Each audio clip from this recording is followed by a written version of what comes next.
struktural dan fusional Kejaksaan Negeri Hulu Sungai Selatan Daerah dan Kabak Hukum yang kami hormat berkumpul dengan sehat walafiat. Tidak lupa juga salawat serta salam kita haturkan kepada Nabi kita, Nabi besar Nabi Muhammad Sallallahu Alaihi Wasallam. Bapak Ibu yang kami hormati, pertama kami mengucapkan terima kasih atas kehadiran Bapak Wakil Bupati Kabupaten serta Bapak Ajari serta jajaran dalam kegiatan yang dilaksanakan pada hari ini. Semoga kehidupan Bapak Ibu sekalian juga dapat hadir kegiatan pembukaan penerangan hukum bagi kita Kabupaten Hulu Sungai. Dalam hal ini adalah secara KPM. Selanjutnya kami juga menyampaikan permohonan maaf jika dalam pelaksanaan kegiatan hari ini ada hal-hal yang kurang berkenan dan tidak baik. Sekalian menghadapi Allah kita sampai dengan kegiatan ini. Bapak Bupati yang kami hormati, Bapak Semuanya kegiatan hari ini merupakan kerjasama antara pemerintah Kabupaten Hulu Sungai Selatan dengan pelaksanaan Hulu Sungai Selatan dalam rangka menunjukkan pengawasan dan pemahaman bagi ASN untuk pemerintah Kabupaten Hulu Sungai Selatan, khususnya pada hari ini adalah di lingkungan Dinas Perumahan Rakyat kawasan permukiman dan lingkungan hidup, yang mana kegiatan ini dirasa perlu dilaksanakan yakni untuk penanganan hukum dan penegakan hukum, di mana sebagai organisasi perangkat daerah di sekitar daerah sendiri ada keseluruhan dalam hal pelaksanaan langsung terhadap masyarakat. Dan tentu saja hal ini perlu dilandasi dengan peraturan perundang-undangan yang dilaksanakan saat ini menjadi standar untuk kita dalam melaksanakan peraturan perundang-undangan.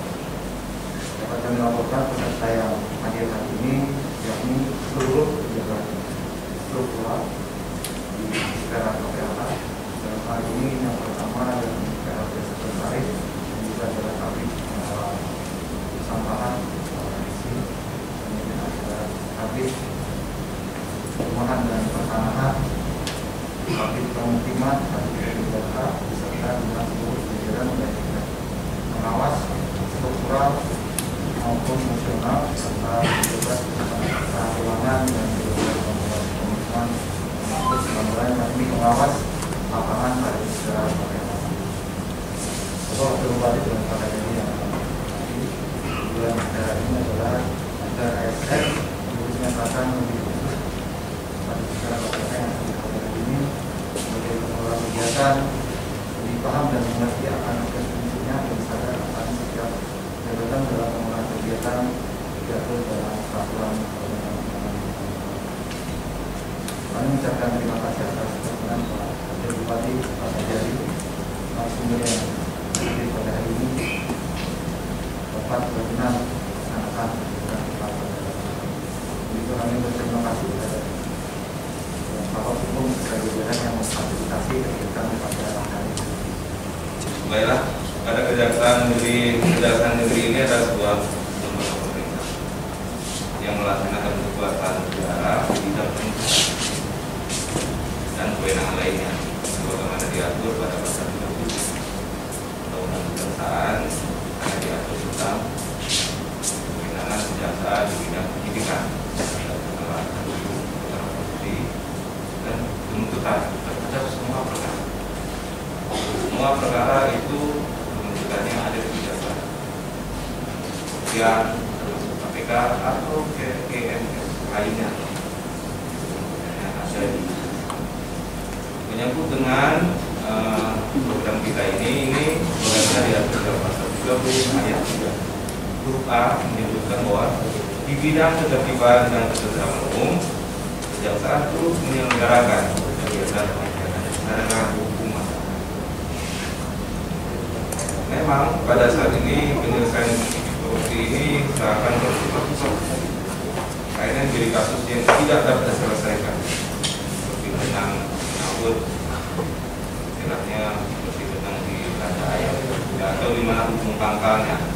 berputar-putar. Jawabannya ya memang sudah hal yang umum, karena korupsi sudah mendarah daging, berulat berakar dan membuyar kemana-mana. Yang terjadi hampir di semua sendi kehidupan di negeri, mulai dari pusat sampai ke daerah. Sehingga diakui atau tidak, akhirnya korupsi saat sudah melekat menjadi suatu bagian dari juga yang jika hal ini dibiarkan, maka akan terjadi ketidakstabilan lingkungan sosial, dan yang penting roda perekonomian tidak berputar. Masyarakat tidak sepenuhnya pelayanan. Maka oleh karena itu, Kejaksaan Negeri Hulu Sungai Selatan sebagai salah satu lembaga penegakan hukum mendukung keberhasilan penyelenggara pemerintahan dan pembangunan nasional di daerah. Di daerah itu Kejaksaan Negeri, kalau di provinsi Kejaksaan Tinggi, kalau di Jakarta Kejaksaan Agung, ya, itu bersinergi untuk mengawal pelaksanaan pembangunan.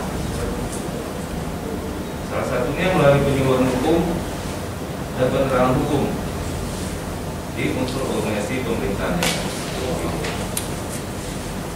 nah, ini adalah salah satu peluang dalam strategi. Untuk itu kami mintakan nanti di dalam pelaksanaan ini ada keseriusan, pertama dari kami selaku dan Bapak selaku penerima materi. Nah, hadirin undangan yang berbahagia, mengawali sambutan ini terlebih dahulu saya memberikan apresiasi atas terselenggaranya kegiatan pada hari ini dengan tetap menerapkan protokol kesehatan, dan pada kesempatan ini izinkan pula saya mengajak kita semua untuk mensukseskan program vaksinasi lengkap yang ditetapkan pemerintah. Mari kita bersama-sama berperan aktif dalam menjaga status daerah kita yang berada pada level 1 dengan harapan kita dapat melaksanakan berbagai aktivitas dan kegiatan khususnya di bulan suci Ramadan dan 1 Syawal ini dengan tanpa terkecuali melalui protokol kesehatan yang tulus untuk vaksinasi lengkap. Undangan yang berbahagia, saya menyambut baik pelaksanaan kegiatan penyuluhan hukum, penerangan hukum di lingkungan pemerintah Kabupaten Hulu Sungai Selatan yang dilaksanakan pada hari ini, di mana kegiatan ini dalam rangka menambah wawasan para ASN dalam rangka pencegahan tindak pidana korupsi, utamanya terkait dengan tugas dan kewenangan yang dimiliki oleh masing-masing organisasi perangkat daerah, jika diharapkan dapat dicegah dan diantisipasi agar tidak sampai terjadi dan terdapat hal-hal yang merugikan bagi semua pihak. Dalam menjalankan tugas dan fungsi sebagai ASN, tentunya kita harus meminimalisirkan adanya kesempatan yang menjadi salah satu faktor pendukung terjadinya korupsi. Upaya pemberantasan korupsi harus dilakukan dengan langkah preventif, termasuk dalam hal menerapkan reward dan punishment, serta melakukan tindakan edukatif dan pemahaman tentang tindakan pencegahan korupsi, seperti kegiatan penyuluhan hukum yang kita laksanakan pada hari ini. Kita semua tentu menyadari bahwa setiap kerjaan memiliki potensi korupsi yang berbeda-beda, hingga selain tindakan pencegahan juga diperlukan kesadaran dari individu itu sendiri. Untuk itu saya berharap agar para peserta kegiatan penyuluhan hukum yang dilaksanakan pada hari ini dapat mengikuti kegiatan dengan serius dan sebaik-baik pada tugas, pokok dan fungsi dari jabatan pekerjaan, agar kita tidak keluar dari koridor yang ditentukan. Kami juga mengucapkan terima kasih dan sampaikan penghargaan yang setinggi-tingginya kepada Kepala Kejaksaan Negeri Hulu Sungai Selatan beserta jajaran dan narasumber yang telah berkenan mengisi kegiatan kita pada hari ini. Sinergisitas semacam ini hendaknya dapat kita pertahankan dan tentunya kita tingkatkan lagi di masa-masa yang akan datang. Mari terus kita bersama-sama bersinergi untuk mewujudkan predikat wajar tanpa pengecualian sebagaimana harapan kita bersama. Sejari kami hormati serta undangan kita telah menyampaikan sambutan tertulis bagi Hulu Sungai Selatan. Singkat pula dalam kesempatan yang baik ini kami menyampaikan beberapa hal. Yang pertama adalah kerjasama yang kita lakukan ini telah berlangsung cukup lama. Ini hampir kejadian yang ketiga yang telah kita lakukan kerjasama semacam. Kami tadi berbincang-bincang secara ringan dengan beliau, tidak semua kabupaten melakukan kegiatan penyuluhan semacam ini. Apa yang telah pemerintah daerah lakukan ini menjadi sebuah kebijakan bahwa kita bersama-sama serius untuk bersama-sama tentang penanganan korupsi. Karena memang persoalan kita ini adalah salah satu yang paling berisiko adalah berkenaan dengan persoalan korupsi. Kita tadi malam juga dikejutkan dengan berita tentang penangkapan kepala daerah di Bogor yang telah juga ternyata mendapatkan bukti dan berbagai sertifikat. Tentu ini menjadi sesuatu hal yang sangat penting untuk kita capai. Dalam arahan Pak Bupati tadi juga beliau menyampaikan kepada kita setelah beliau penyerahan SK ASN yang baru dengan santai agar kita semua tetap menjaga diri dan menahan diri dari persoalan-persoalan. Kita sudah WTP yang ke-8 akan memasuki yang ke-9 dan sistem pemeriksaannya semakin ketat tadi ya. Kalau bentuk operasional kami itu selama ini Kabupaten itu masuk tahun ke-8 akan masuk tahun yang ke-3 tidak pernah diperiksa bantuan operasional kepala daerah itu.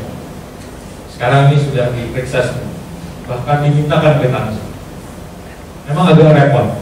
Kami misalnya menyumbang orang kematian, kami sumbang 1 juta rupiah. Rasa kurang etis kalau kita itu menyerahkan kwitansi, Pak tolong tanda tangannya dan sebagainya. Tapi ini kayaknya menjadi sebuah keharusan. Kami diminta untuk terus melakukan dan melakukan secara administratif pertanggungjawaban apa yang telah kami keluarkan dari dana bantuan operasional tersebut. Hal lain juga yang menjadi sangat perhatian dari pemeriksa berkenaan dengan keuangan ini, juga beberapa waktu yang lalu kami juga sampaikan kepada kawan-kawan di jajaran pemerintah daerah pada waktu lapor. Sekarang ini semua ditelepon lagi. Tapi alhamdulillah benar-benar melakukan hal. Jadi ditanyakan pajaknya dan lain sebagainya. Nah, ini menjadi satu catatan yang penting bagi kita para ASN, terutama yang bersentuhan dengan kegiatan-kegiatan proyek, agar tidak melakukan kegiatan-kegiatan yang akan menyusahkan fiktif, pertanggungjawaban fiktif dan lain sebagainya. Hal lain juga yang tentu menjadi perhatian kita dalam persoalan korupsi ini adalah memang ini adalah persoalan kebutuhan hidup. Seperti sering menyampaikan, kami sering mengingatkan, bergayalah sesuai dengan kemampuan kita. Jangan bergaya melebihi batas kemampuan. Ini yang menjadi masalah. Jadi kalau memang standarnya cukup beli handphonenya yang murah, janganlah ya mahal-mahal. Nanti kepengen melihat seperti orang berpikir mencari jalan dan sebagainya. Apa adanya saja itu lebih nikmat ketimbang kita memaksakan diri untuk tampil, bergaya, memenuhi kebutuhan hidup yang pada akhirnya memaksa kita untuk melakukan hal-hal yang tidak dibenarkan. Ini menjadi catatan strategis bagi kita. Ada temuan-temuan pemeriksa keuangan itu yang harus kita tindak lanjuti dan jangan terulang. Apa yang sudah dilakukan itu tidak terulang. Yang hal lain juga yang perlu kita perhatikan bersama adalah tentu ada bagi ASN ini tersedut-sedut pastinya, apalagi yang berkenaan dengan proyek. Jadi sedutan-sedutan itu sangat kami bilang berkilah proses, karena kami juga tidak bisa menentukan dan fakta-fakta menunjukkan. Karena itu kami mengingatkan pada diri kami pribadi dan kita semua, kita ikuti aturan, ikuti prosesnya, ikuti administrasinya dan lain sebagainya. Dan yang terpenting dalam pertemuan hari ini adalah peraturan itu selalu berubah-ubah, maka jalur koordinasi itu penting. Karena kita sudah ada kerjasama dengan pihak kejaksaan, tentu pendampingan semacam ini menjadi sangat penting. Tapi kami sangat senang dengan Pak Bujari yang sekarang, karena kalau menurut beliau pendampingan itu tidak memungkinkan karena keseluruhan dalam persoalan kita. Perbuknya pun beliau tidak mau mengizinkan. Ini hebatnya beliau Pak Bujari kita yang sekarang. Jadi kalau memang tidak sesuai dengan aturan, apa yang akan kita sodorkan, beliau tidak merestui untuk bisa kita kerjasamakan dan lain sebagainya. Artinya apa? Kehati-hatian beliau jadi lebih ketat lagi dalam persoalan hal-hal yang bersentuhan dengan hukum. Nanti barangkali izin kami Pak Bujari ada ruang ASN kami yang mengerjakan dengan berbagai aktivitas kegiatan proyek, barangkali ada ruang dengan para jajaran Pak Jari nanti koordinasi ini bagaimana itu bagaimana.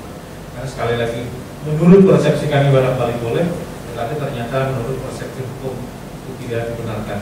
Nah, ini penting menyamakan sudut pandang berkenaan dengan masalah karena ternyata di lapangan tidak seindah yang kita bayangkan di atas meja pelaksanaan. Ada hal-hal barangkali yang menurut kita ini ternyata boleh saja ternyata pada prakteknya pada akhirnya menyedot kita untuk berhadapan dengan persoalan. Kira-kira ini yang bisa kami sampaikan. Sekali lagi kami mengucapkan terima kasih atas koordinasi dan kerjasamanya selama ini. Izinkanlah dalam kesempatan terakhir ini memasuki 1 Syawal 1443 Hijriah atas nama pemerintah daerah, atas nama pribadi dan keluarga mengucapkan innalillahi wa inna ilaihi raji'un. Mohon maaf lahir dan batin. Mudah-mudahan kita tergolong orang-orang yang suci dan sucikan dan bersih dari segala dosa dan kesalahan. Secara umum tadi saya sudah sampaikan. Jadi kewenangan kami ada 3 hal yang pokok. Jadi ada penyidikan, ada penuntutan, ada program kita. Ada 5. Kita lanjut. Nanti ini bisa dibaca saja. Ini secara umum. Kita lanjut lagi. Ya. Ada satu hal yang mau saya sampaikan bahwa kami juga ada bidang perdata dan tata usaha negara. Nah, bidang ini nanti akan mendampingi Bapak. Ya, akan mendampingi, akan menemani Bapak dalam pelaksanaan pembangunan. Tapi kalau sudah selesai, Bapak akan didampingi sama tim penyidik. Nah, itu beda nanti kasusnya. Ya, lanjut. Nah, langsung saja. Secara gambaran singkat inilah bidang-bidang yang ada di kantor. Ada pembinaan, ini menyangkut dengan personil. Ada pidana umum, ini menyangkut kejahatan pidana umum biasa, di pembunuhan, pelayan, penganiayaan, pencurian, itu di pidana umum. Pidana khusus itu perkara khusus. Ada korupsi, ada pajak, ada TPPU. Dan intelijen itu mata dan telinga pimpinan yang harus mengumpulkan segala macam informasi. Terus ada datun, ada pengelolaan barang bukti. Nah, ada 6 bidang di kantor kami. Bapak harus kenali itu, nanti jangan salah masuk. Nah, mari kita lihat. Nah, ini orangnya nih. Orangnya ini, ingat, kalau selain pada ini berarti jasa gabungan. Kenali, lihat, diterapa, di Terawang. Nah, inilah orangnya. Ini bagian personel kami. Ngurusi kantor, ngurusi pegawai. Nah, lanjut. Nah, ini pidana umum yang ngurusin pencuri, yang ngurusin bawa-bawa senjata tajam. Ternyata di sini banyak perkara sajam, bawa parang, bawa kemana-mana. Nah, ini yang ngurusin nih. Ini tidak datang karena juga harus ada sidang. Lanjut. Nah, ini saya harap Bapak jangan ketemu ya sama yang ini. Ini Bapak ini perkara korupsi nih. Hati-hati. Jangan sampai ketemu kalau bisa. Kalau ketemu pun dalam persahabatan saja, tidak dalam hal pemeriksaan. Ini kasih isu saya. Lanjut. Nah, ini yang Bapak koordinasi. Nah, ini kasih injil saya. Lanjut satu lagi. Nah, ini data-data usaha. Jadi dia di sini ini bajunya. Kalau begini, itu JPU bajunya. Kalau begini JPN, Jasa Pengacara Negara. Dia mewakili kepentingan bapak-bapak. Nah, ini yang terakhir KCBB. Ini yang mengelola dan mengurusin barang-barang bukti hasil dari persidangan atau barang-barang temuan yang ngurusin. Lanjut. Nah, ini yang saya perlu tekankan. Jangan takut melaksanakan pembangunan. Ini kan slogan aja. Tahun 2016, 2017 PPK pada mengundurkan diri. Takut karena berujungnya dalam penjara. Ngapain melaksanakan pembangunan? Ngapain bisa melaksanakan pembangunan dan masuk penjara? Ini ada tulis kritis. Ada sini adalah asas yang menentukan seorang itu bisa disidangkan atau tidak. Jadi kewenangan kami terhadap semua perkara, kami yang menentukan bisa atau tidak perkara itu disidangkan. Ya, kalau di perkara pidana umum, bahkan kami punya lembaga restoratif justice namanya. Jadi tidak semua perkara berujung di penjara. Penjara itu sekarang overcrowded, overkapasitas. Di sini saja sudah overkapasitas. Apalagi di tempat lain. Itu yang dihuni mungkin 300, dihuni sampai 900, sampai 700 orang. Penuh, rugi negara, kasih makan gratis. Jadi jangan ditambah lagi ya Pak. Cukup. Jadi kami ada justice, kejaksaan dengan tugas orang itu bisa masuk ke pengadilan atau tidak. Nah, perkara korupsi belum bisa direalisasikan. Tidak ada perdamaian dalam perkara korupsi.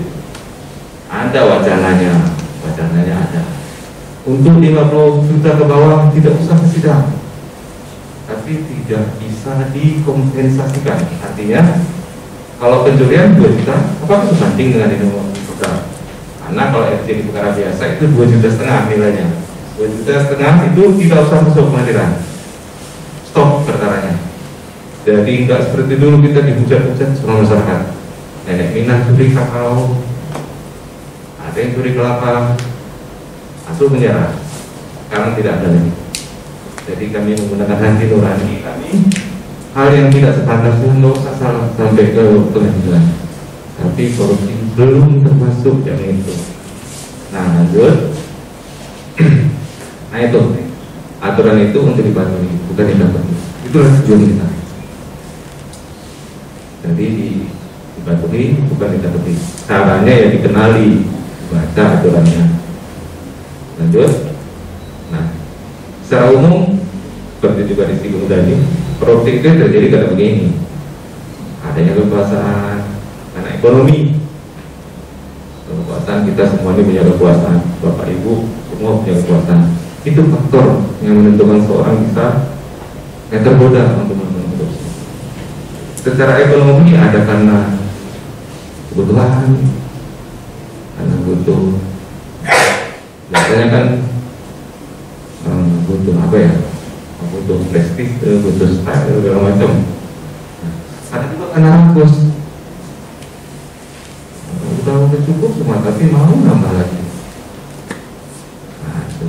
Terus pelayanan publik, kita adalah pelayanan publik, termasuk kami adalah pelayanan publik. Di masyarakat itu datang, terus kita kerjain. Kalau bisa lambat, kenapa cepat-cepat? Itu istilah dulu gitu. Ya dipersulit, ujung-ujungnya minta duit. Yang mau menguntungi tahanan, minta izin menguntungi tahanan, gak bisa. Akhirnya keluar duit. Nah itu, kita syukur pelayanan publik. Itu adalah faktor-faktor yang di titik rawan untuk terjadi korupsi. Jabatan ya, pekerjaan, tuntutan pekerjaan.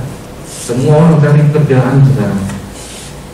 Kalau saya dari pagi terima SK, itu mungkin yang mendaftar 5 kali lipat dari situ. Karena diterima cuma itu. Mereka mau mengorbankan segala sesuatunya. Jual sawah, jual mobil, jual apa yang ada untuk diberikan supaya lulus. Itu lingkungan. Lingkungan ini juga paling pengaruhi, ya, termasuk lingkungan keluarga, tuntutan istri, Pak, tasnya nih mau nggak ikut model kayak selebritis, maunya mereknya yang terkenal. Nah, ini faktor saya umum, nanti dijelaskan secara mendetail oleh narasumber, berikan hal-hal yang bisa membuat orang itu tergoda untuk melakukan tindak pidana korupsi. Ya, secara khusus nanti bagaimana dengan kita pelaku pelaksana pembangunan nanti dijelaskan secara lebih mendetail. Ya, dijelaskan titik-titik rawannya di mana, apa yang boleh, apa yang tidak boleh. Yang seolah nanti dengan itu bapak-bapak jadi tahu. Yang selama ini nggak tahu, ternyata begini ya. Apa-apa yang ditakutkan dalam pelaksanaan nanti boleh ternyata. Kata orang tak kenal maka tak sayang. Nah, sudah kenal saling tegur sapa. Ini Bapak Ibu ya. Tadi sudah dikenalkan Pak Kajari, nama saya Anis Darmawan tadi. Ini Bapak Ibu, selaku Kasih-Tel Kejari Hulu Sungai Selatan. Saya bertugas di Kejari Hulu Sungai Selatan baru lebih baru 7 bulan. Saya tinggal di perumahan dinas di daerah Jalan KS Tubun, sendiri, warga di Jawa Timur, Malang.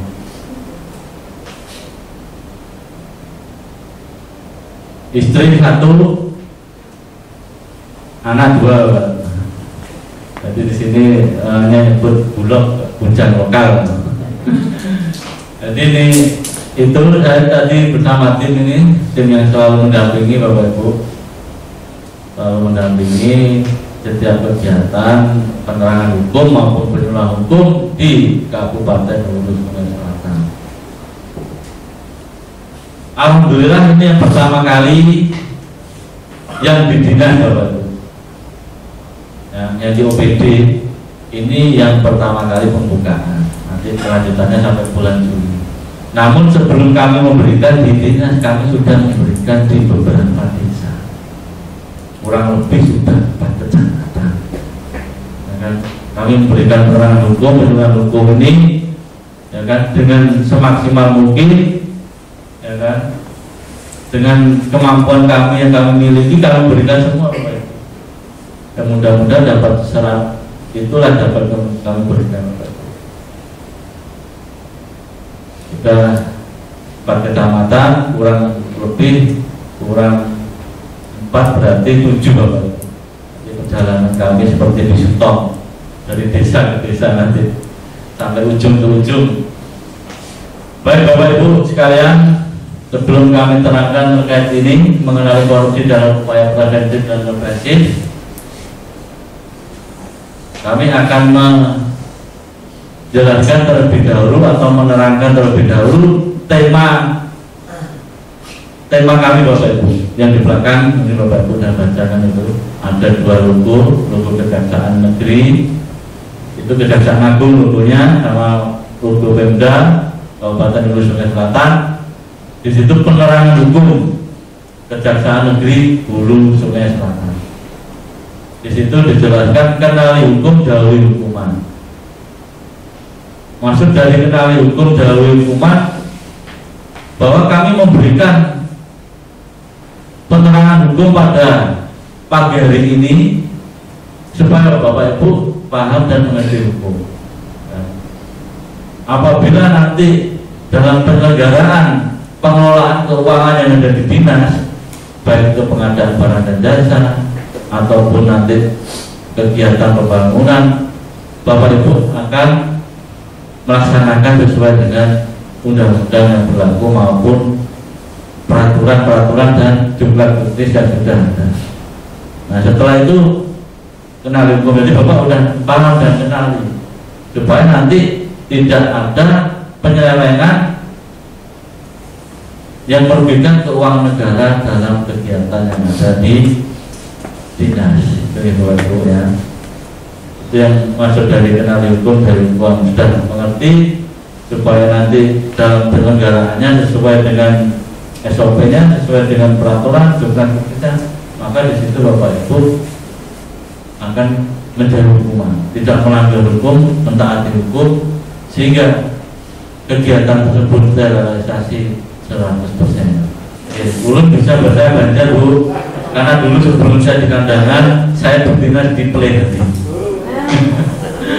Di Plehari sedikit-sedikit bahasa Banjar, tapi tahu kalau ada yang ngomong bahasa Banjar tahu saya jawab bahasa Indonesia. Itu ruang tahanan, rumah tahanan, lapas kosong. Karena dia apa? sistemnya Belanda dirubah, tapi sistemnya warisan dari Belanda yang diterapkan di Indonesia masih digunakan. Kalau di Belanda itu nyuri handphone ya harganya 1 juta katakan. Nanti dia harus bayar ganti rugi dendanya 10 kali dari itu. Jadi kalau di Belanda itu hanya pelaku-pelaku hukuman berat saja yang diproses. Dia tidak, oh ini ada pelaku sudah dilaporkan. Berapa nominalnya? 5 juta. Sudah. Kalau dia dijual dikalikan 10, dikalikan harga jualnya itu. Kalau tidak dijual ketahuan dikalikan 10. Berarti 10 kali lipat dari harga. Diterapkan denda. Terapkan denda. Namun kalau di Indonesia saat ini masih digunakan. Waktu diterbitkan dulu kitab undang-undang hukum pidana, kerugian yang diderita oleh korban hanya Rp25. 25. Namun saat ini tidak dapat, sesuai dengan perkembangan zaman perekonomian yang semakin meningkat. Nah, sampai saat ini kerugian yang dialami korban kurang lebih 2.500.000 untuk pelaku pencurian ringan maupun penggelapan ataupun penadahan. Oke. Nah, setelah itulah dibentuk itu.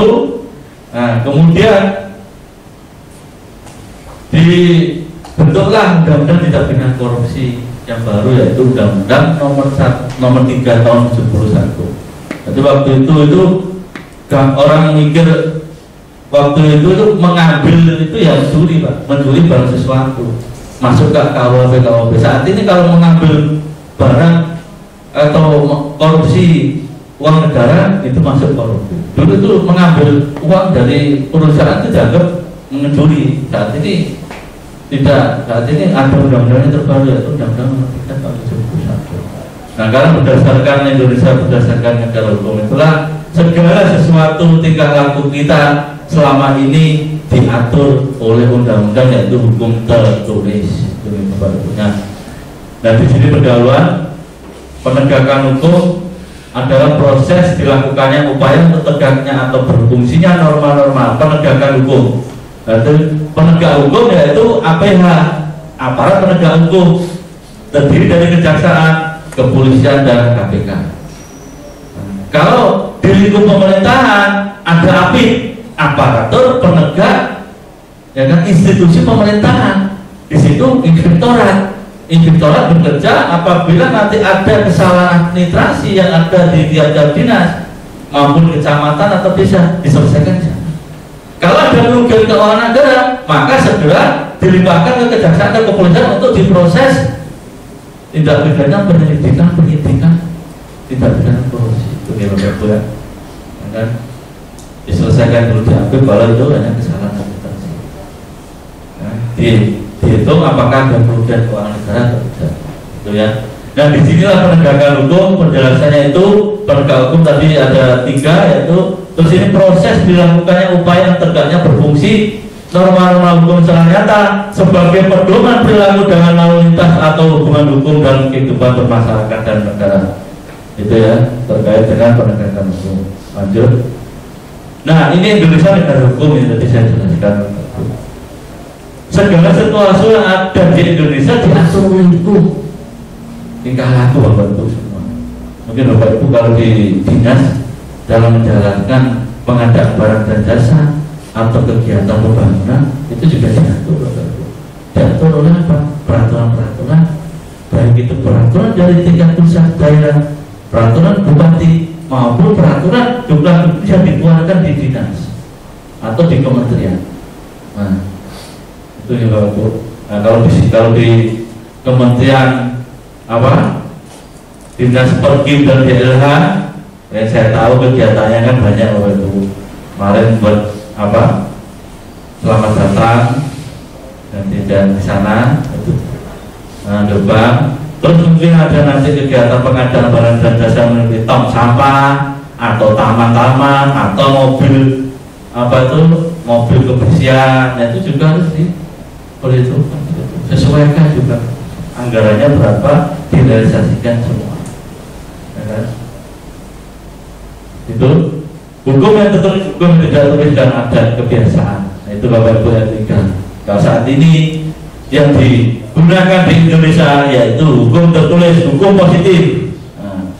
Dasar negara tertinggi kita tahu tentang undang-undang, yaitu pertama Undang-Undang Dasar 1945, kemudian yang kedua undang-undang, setelah itu keputusan TAP MPR, peraturan pemerintah, peraturan presiden, peraturan menteri, ya kan, peraturan gubernur, bupati, wali kota, dan yang paling bawah peraturan desa. Nah, itu hierarki Bapak Ibu. Nah, peraturan-peraturan itulah yang Bapak Ibu perlu taati untuk penyelenggaraan pengelolaan yang ada di dinas. Ya kan?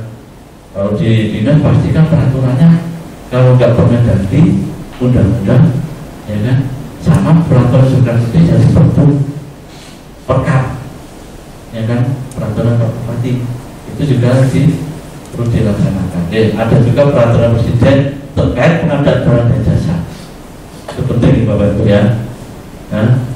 Nah, dilihat dari garis-garis besarnya dengan berpijak pada kodifikasi sebagai sumber utama atau sumber pokok hukum pidana merupakan bagian hukum publik yang memuat ketentuan tentang aturan hukum pidana dan aspek larangan berbuat yang disertai ancaman pidana.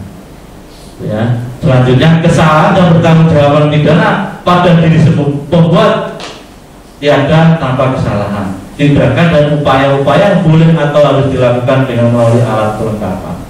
Ini Bapak Ibu ya, dikodifikasi menjadi itu sumber pokok hukum pidana. Ya. Kalau hukum pidana itu, ya kan ada hukum kan ada 3 Bapak Ibu. Hukum pidana, hukum perdata. Nah, kalau korupsi masuk tidak pidana khusus, kekhususan, spesialis derogat, lebih generalis. Nah, itu Bapak Ibu kalau bahasa Belandanya kekhususan. Jadi kalau undang-undang tidak pidana khusus, yang tertinggi dia yang harus dilakukan. Kalau yang dilanggar peraturan bupati, yang dilanggar Permendagri, nanti terkhususannya yaitu apa? Undang-undang korupsi. Nah, apabila nanti dalam pengelolaan keuangan yang ada di dinas terkait pembangunan pengadaan, maka tertinggi, aturan tertinggi yaitu undang-undang yang berat, yaitu undang-undang tentang korupsi apabila ada kerugian negara yang sudah dihitung oleh BPKP atau BPK. Ya, itu yang lanjut. Nah, ini pemahaman tentang tindak korupsi. Tindak pidana korupsi merupakan kejahatan luar biasa yang merusak, mengancam sendi-sendi kehidupan bangsa. Berbagai peraturan perundangan dimaksudkan berantas korupsi telah diterbitkan. Dan itu pada tahun 2010 Indonesia menempati urutan teratas. 2010 saat ini 2022 ya. Berarti kurang lebih 12 tahun. Terkorup Bapak Ibu. Kalau dibandingkan dengan apa itu namanya negara-negara Afrika dan terkorup itu nama Kolombia atau mana itu. Nah, itu ya, Indonesia terkorup di Asia. Jika dilihat di dalam kenyataan sehari-hari korupsi hampir terjadi di tingkatan dan aspek kehidupan masyarakat, mulai sampai proyek pengadaan jasa, barang dan jasa. Gitu loh Bapak ya. Tanpa disadari korupsi muncul dari kebiasaan yang dianggap lumrah dan wajar oleh masyarakat umum, seperti memberi hadiah kepada pejabat pegawai keluarga, imbal jasa sebuah pelayanan. Kebiasaan dipandang lupa, bersikap koruptif lama-lama menjadi bibit korupsi yang nyata. Nah, itu dia pemahaman tentang tindak pidana korupsi. Ya kan, korupsi luas Bapak Ibu. Tidak hanya mengambil uang milik negara sehingga merugikan keuangan negara, ya. Tapi sudah saya jelaskan yang di gambar apa itu, yang gambar pantauin tadi, ya kan. Lanjut. Ini kebiasaan korupsi, pengertian korupsi sebenarnya telah dimuat. Nah, itu undang-undang pertama Bapak. Nomor 3 tahun 71 tentang pemberantasan tindak pidana korupsi. Itu waktu itu ancamannya masih ringan di tahun 71. Paling kerugiannya cuma 10 juta, 25 juta atau itu sudah banyak. Namun ancaman di tahun 71 belum ada ancaman hukuman mati. Masih ringan Bapak Ibu. Saat ini kalau korupsi di pasal 2 pasal 3 minimalnya 4 tahun. Di pasal 2, pasal 3 minimalnya 1 tahun. Dan sekarang ada denda dan uang ganti. Nanti saya jelaskan satu persatu. Pengadaan korupsi dimuat di dalam Undang-Undang Nomor 3 Tahun 71 tentang pemberantasan korupsi.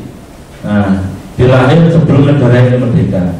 Selanjutnya dirubah berdasarkan terbaru, yaitu Undang-Undang Nomor 31 Tahun 99, junto Undang-Undang Nomor 20 Tahun 2001. Yang 20 Tahun 2001 itu yang terbaru Bapak Ibu, tentang pemberantasan tindak pidana korupsi.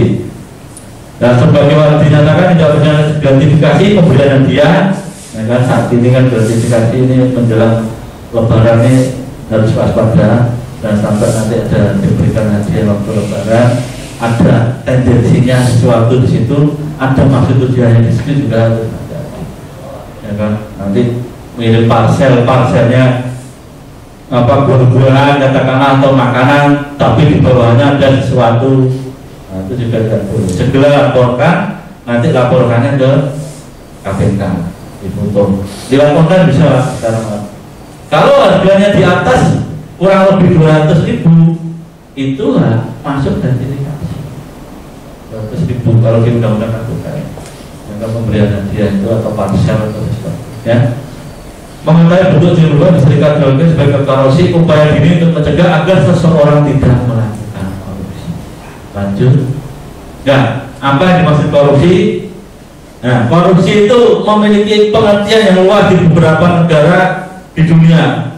Di Indonesia juga menerangkan yang jelas. Kalau di Indonesia orang menanya KKN, korupsi, kolusi, dan nepotisme. Nah, kalau di negara Eropa, Amerika di sana itu dianggap kejahatan kerah putih. Kerahnya yang putih dianggap. Nah, kalau di sana kejahatan kerah putih kejahatan yang terorganisasi dan terorganisasi. Orang-orang pintar yang bisa melakukan korupsi. Kalau di negara Eropa itu, di negara Amerika seperti itu, yang memiliki power yang bisa melakukan korupsi. Kalau di sini sama saja deh, terorganisir juga. Orang korupsi dia tidak bisa melakukannya sendiri, pasti ada yang melakukan, turut serta melakukan bersama-sama, yang menyuruh melakukan itu korupsi, ya kan? Pelakunya. Nah, di situ dijelaskan dalam bahasa Inggris corruption, bahasa Belanda korupsi, bahasa Indonesia korupsi. Nah, korupsi secara harfiah bisa berarti kejahatan, kebusukan, dapat disuap, tidak bermoral, kebejatan, dan tidak jujur. Ya kan Bapak Ibu? Ya, kejahatan, kebusukan, orang dianggap korupsi, busuk, ya kan, busuk jelek. Itu korupsi, busuk, jelek. Kalau sudah ketangkap pasti dikucilkan, ya kan, dikucilkan dari keluarga, dikucilkan dari sosial, bahkan dikucilkan dalam apa, bermasyarakat. Nah, itulah Bapak Ibu. Kemudian di poin kedua, perbuatan yang buruk, penggelapan uang, penerimaan uang, sogok, dan sebagainya. Itu ya Bapak Ibu ya. Kemudian di poin ketiga, perbuatan yang kenyataannya menimbulkan keadaan sifat buruk. Itu secara harfiahnya korupsi. Ya kan? Menurut persepsi hukum, nah ini berdasarkan persepsi hukumnya ya. Karena ada persepsi itu persepsi dari apa, penjabaran yang luas. Kalau di persepsinya hukum, definisi korupsi secara gamblang dalam 3 buah pasal, yaitu 30 buah pasal di dalam Undang-Undang Nomor 31 Tahun 99, junto Undang-Undang Nomor 20 Tahun 2001. Berdasarkan pasal-pasal tersebut, korupsi dirumuskan ke 7 bentuk jenis tindak pidana korupsi, terperinci dipidana penjara karena korupsi. Itu yang lanjut. Nah, ini ke 30 bentuk jenis tindak pidana korupsi pada dasar dapat dikelompokkan. Ini pengelompokannya korupsi yang diatur di dalam Undang-Undang Nomor 20 Tahun 2001. Nah, di poin pertama, kerugian keuangan negara. Nah, kalau korupsi, dana yang ada di desa, dana yang ada di dinas, apakah dana itu digunakan untuk apa? Diangkat, ya kan? Dana yang dari pusat atau dana dari daerah digunakan untuk proyek kegiatan pembangunan kan, atau pengadaan barang dan jasa. Nah, itu kalau ada ya di sini kerugian negara, nah, merugikan keuangan negara, maka dapat tindak pidana korupsi. Kalau hanya kesalahan administrasi, maka prosesnya nanti dapat diproses ke hakim. Itu yang diperlukan. Suap menyuap. Nomor 2, penggelapan jalan jabatan. Kalau suap menyuap ada kegiatan proyek apa di situ. Nah, itu dilakukan kegiatan. Kemudian penggelapan dalam jabatan. Nah, waktu menjabat